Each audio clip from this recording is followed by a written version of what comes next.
Vous travaillez en waterfall ou en agile? Voilà le genre de questions auxquelles j'ai droit aux réunions de parents d'élèves après m'être présenté et ça m'énerve. Je vous explique pourquoi. Prenons un exemple. On veut faire une voiture. Voici la décomposition de notre produit en sous-produits et ainsi de suite. Sur l'exemple, pas de souci, par souci de lisibilité, nous n'avons détaillé que la transmission jusqu'au niveau 4. Eh bien, ce n'est pas notre projet, mais c'est l'objet de notre projet et c'est ce que je vous explique dans cette vidéo. Le cycle en V, parfois confondu avec le waterfall ou modèle en cascade, est issu de l'ingénierie système. L'ingénierie système a été pensée pour le développement de systèmes complexes. On entend par là des systèmes composés eux-mêmes de sous-systèmes, qui peuvent eux aussi être à nouveau décomposés et ainsi de suite, comme une voiture. On a donc une imbrication de systèmes formant in fine un système complexe à l'image de poupées russes. La difficulté réside donc dans l'intégration des différents sous-systèmes afin qu'ils participent tous au système final conjointement. L'ingénierie système est un sujet d'intégration et d'interaction. Là, il faut penser aussi plus large car il y a aussi intégration et interaction avec des éléments extérieurs. Prenons l'exemple d'une voiture. Elle va avoir des interactions avec ses passagers, avec le garagiste lors de révision, avec la route, une éventuelle remorque, etc. L'ingénierie système regarde donc la voiture non pas comme une voiture, mais comme un système plus global. La difficulté est de maîtriser tout cela. L'idée de base est donc de prendre les différentes exigences et ainsi de les passer aux différents sous-systèmes et ainsi de suite. Par exemple, les irrégularités de la route doivent être prises en compte, certes lors de la conception des pneumatiques et des amortisseurs, mais aussi du confort des sièges ou de la rigidité du châssis par exemple. Il faut ensuite que ces exigences soient cascadées sur les systèmes inférieurs, sur les sous-systèmes, jusqu'aux composants qui vont constituer les sous-systèmes, les systèmes et enfin le système global. Vous le voyez, il s'agit véritablement de la conception d'un système complexe. Dans ingénierie de système, il y a aussi ingénierie, ¿Arranca si c'est-à-dire quieres? qu'il est plus malin de se poser des questions en amont, durant l'ingénierie, plutôt qu'en aval, durant l'intégration.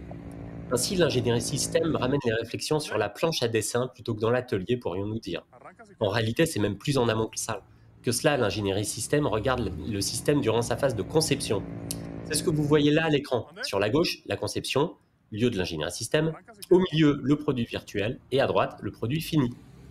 Pour tout cela, l'ingénierie système s'appuie sur des processus. C'est cela l'ingénierie système.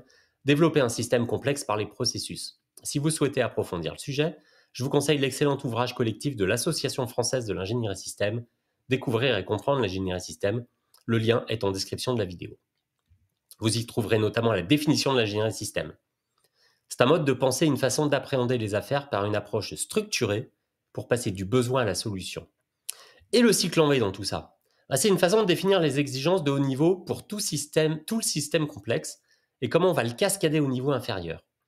Puis nous allons vérifier d'abord que chaque sous-système individuel fonctionne bien, puis fonctionne bien avec les autres sous-systèmes avec lesquels il est regroupé au sein d'un autre sous-système, pour enfin vérifier que l'intégration ne vient pas affecter ses performances.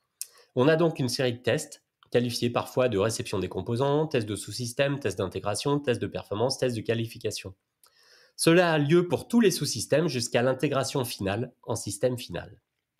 Quand on représente cela côte à côte, on voit apparaître une forme de V, d'où son nom de cycle en V. Vous noterez qu'entre les deux, il faut tout de même réaliser. Vous voyez là une représentation plus académique, j'ai envie de dire pour référence, issue de la publication de l'Association française d'ingénierie système mentionnée précédemment. Vous remarquerez que nous n'avons pas parlé de projet. Alors, comment se situe le projet là-dedans? Eh bien, je reviens à ma remarque initiale. La voiture n'est pas le projet. L'ingénierie système intervient en amont durant la conception du produit que nous qualifierons de produit à faire. Le projet, lui, a d'autres visées. C'est pour cette raison que j'ai pris l'exemple de la voiture pour introduire l'ingénierie système, car l'ingénierie système part du produit à faire, la voiture, tandis que le projet va livrer le produit pour faire, c'est-à-dire, et de manière simplifiée, des plans, des fournisseurs, une usine de production.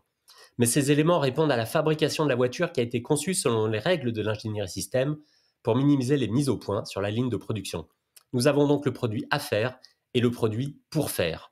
Vous le voyez, l'ingénierie système et donc le cycle en V, ce n'est pas de la gestion de projet. Ce sont des modes de pensée, des façons d'appréhender un système complexe que l'on va utiliser dans le projet pour passer du besoin à la solution, à savoir le produit à faire, tandis que le projet va se focaliser sur le produit pour faire. Voilà pour un aperçu très rapide de l'ingénierie système et du cycle en V. Alors la prochaine fois que l'on vous demande si vous travaillez en cycle en V, répondez-moi, je gère des projets. Mais il y a des gens dans mon équipe pour l'ingénierie système. Pensez à vous abonner à la chaîne YouTube La gestion de projet facile si cette vidéo vous a plu. À bientôt pour de nouvelles vidéos sur la gestion de projet facile.fr, le blog qui vous aide à réussir tous les projets.